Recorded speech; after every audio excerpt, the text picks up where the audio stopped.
Praise the Lord. கர்த்தர் நல்லவர், அவர் கிருபை என்றும் உள்ளது. சங்கீதம் 119வது சங்கீதம் 9வது வசனம் இவ்வாறாக சொல்லுகிறது: வாலிபன் தன் வழியை எதினால் சுத்தம் பண்ணுவான், உமது வசனத்தின்படி தன்னை காத்து கொள்ளுகிறதுனால் தானே என்று சொல்லப்படுகிறது. அன்பு தேவ பிள்ளையே, அன்பு வாலிப மகனே, அன்பு வாலிப மகளே, இந்த நாளிலும் கூட உன்னுடைய வழியை சுத்தம் பண்ணுவதற்கு தேவனுடைய வசனம் முக்கியமாக, தேவனுடைய வார்த்தை நம்மிடத்தில் இருக்க வேண்டும்.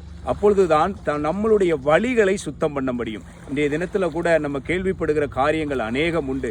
வாலிப பிள்ளைகளை டூ வீலரில் எத்தனையோ விபத்துகள், எத்தனையோ கார் விபத்துகளை நம்ம பார்க்கிறோம். அவருடைய வழியில் நடக்கிற ஆபத்துகளை குறித்து கொஞ்சம் கூட அச்சமில்லாது நடந்து கொண்டிருக்கிறார்கள். அவருடைய வழிகளை சுத்தம் பண்ண வேண்டும் என்றால், பாதுகாத்து கொள்ள வேண்டும் என்றால், தேவனுடைய வசனம், தேவனுடைய வார்த்தை அவர்களிடத்தில் இருக்க வேண்டும். அன்பு தேவ பிள்ளையே, தேவனுடைய வசனத்தை இறுக பற்றிக்கொள், உன் வழிகளை சுத்தப்படுத்து. தேவன் உன்னோடு கூட இருந்து பெரிய காரியங்களை செய்வார். கர்த்தர் நல்லவர், அவர் கிருபை என்றும் உள்ளது. ஆமென்.